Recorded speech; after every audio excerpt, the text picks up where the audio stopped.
What is up, my fellow kooks? Thank you so much for tuning in today. We just finished the Portugal event, which is my least favorite event of the year, and that is mostly due to the time zone, not the waves, although those weren't great this time. And I recognize that I'm completely spoiled being on the west coast of the U.S. Pretty much every event is good except for this one time zone wise. So we won't get too held up on that.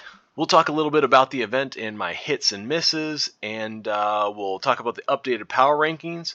But before we get into all that, I would love for you to check out my new public fantasy surfing league. This is the first time I'm mentioning it on the show. People have asked for it, so we're going to do it. In my vision, I thought we'd maybe start one next year, but people want it, and it's going to be a fun thing for all of us to get in together and talk crap about. So, go to Lord Kookington Public and join now. There will be a link in the description of this video. I'd love to have you in there. Maybe we can start a big WhatsApp group too. So let me know if you'd be interested in that. Get in there. Take a shot at the champ. All right, let's talk Portugal hits and misses. Let's be honest, it was not a great event for me. If you look at my personal league, I came in second, but Mr. Daniel Phillips blew me away. Great job, Danny. Overall, of course, I'm still leading, but I have not been thrilled with these last two events, and looking forward to a great Australian leg. And if history is any indicator, I'm going to be money on the second half of the season. So really looking forward to that. Now let's talk about those hits and misses. This is the bracket from the last event, and the first big miss was Molly Picklum.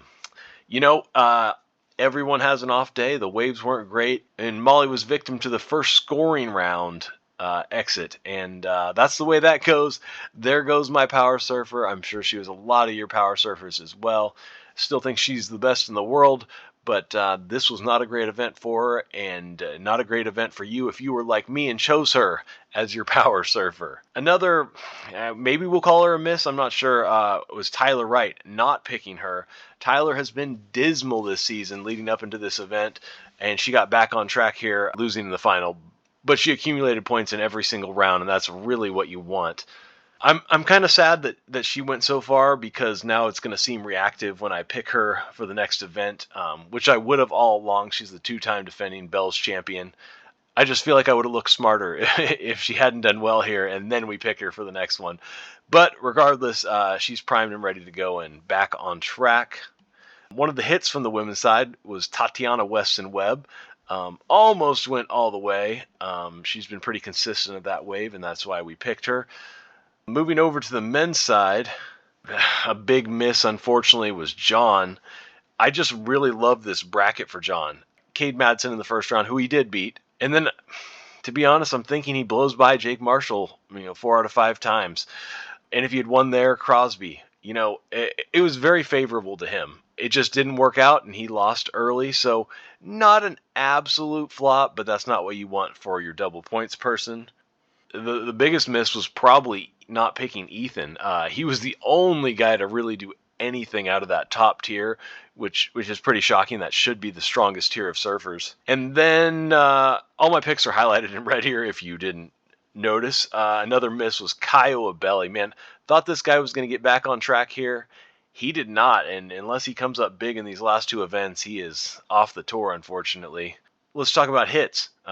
Jack and Gabby from this event were phenomenal. Gabriel racking up tons of points in these rounds. Really, all rounds until all rounds. He racked up good points. We will take that all day. He would have been a great choice for power surfer. I was just a little scared. He's been terrible this year. Well, I did pick him because you had to pick him in that third tier. How could you pass up on that? I did not get him as my double points person, nor did I get Griffin, who put up great points the entire event. But we did pick Griffin, which means for the men's events, we've had the winner every single event. It's only been 3 events, but great job to us. I say us, I mean me and my research team, which is also me. But also, great job to you if you picked him. Great job to you if you beat me this time. All right, let's have a look at the updated power rankings.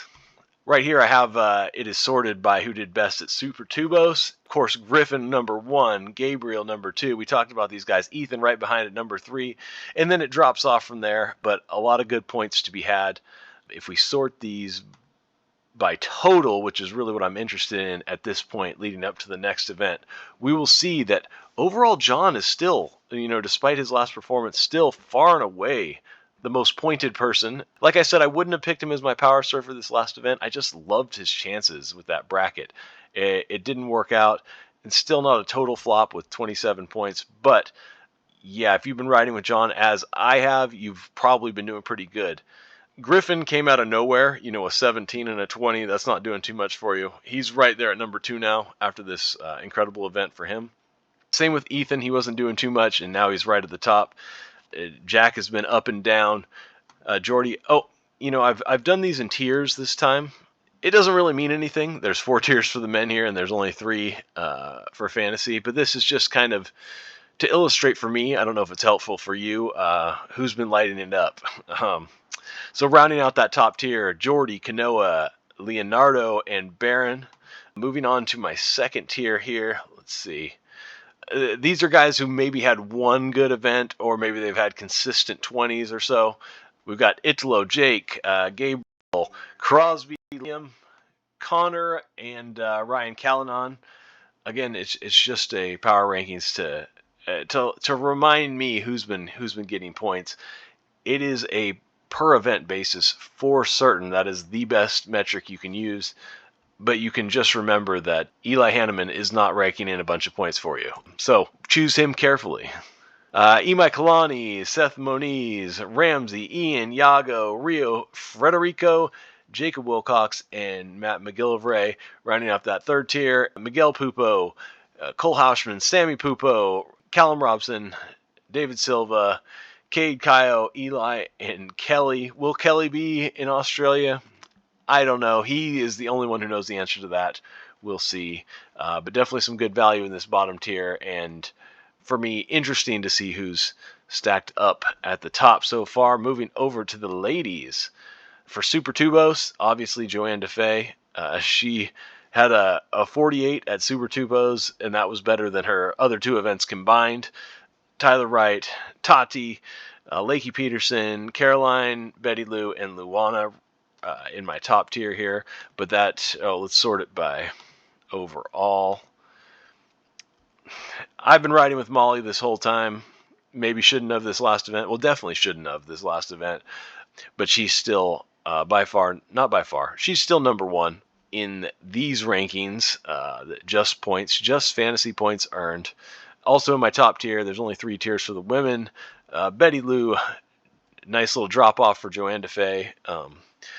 I feel like for these first 3 events, people have been on Team Molly or Team Betty Lou, and it hasn't been a huge difference if you've been on the same one all events.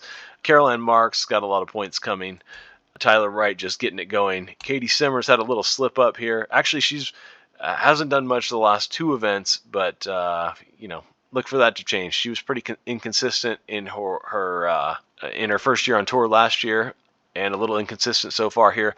That's okay. She's going to put up some huge performances. And Tati moving up into that top tier. Second tier action, Lakey Peterson, Brissa, Gabriella, Isabella, Luana. And then moving on to my final tier here. These just haven't done much so far. Sawyer, India, who I picked to make the final 5. Man, she's got to turn it on here or she's going to be off the tour. Sally and Alyssa Spencer. So that's just a look at my power rankings, just something I think is kind of fun, can be used as a tool. I will have a really good preview coming out in the next few days for you. We'll talk all about Bells Beach, the history there, how everyone's going to do, how you are going to win your league, and that'll be in my next video, as I said. In the meantime, make sure you go join my fantasy league, Lord Kookington Public. Link is in the description. Let's have some fun with this thing. Do yourself a favor and subscribe and hit that notification bell, because as I did for this event, even when the women's round was going past the elimination round into the round of 16 and picks were being locked, I even updated it at 5 in the morning my time or whenever that was. So it'll be much easier for these events, but make sure you have that notification bell hit, because I will update you on my picks as they are changing, and that's a great weapon for you. But enough talk. Thank you so much for watching. Onward to Bells.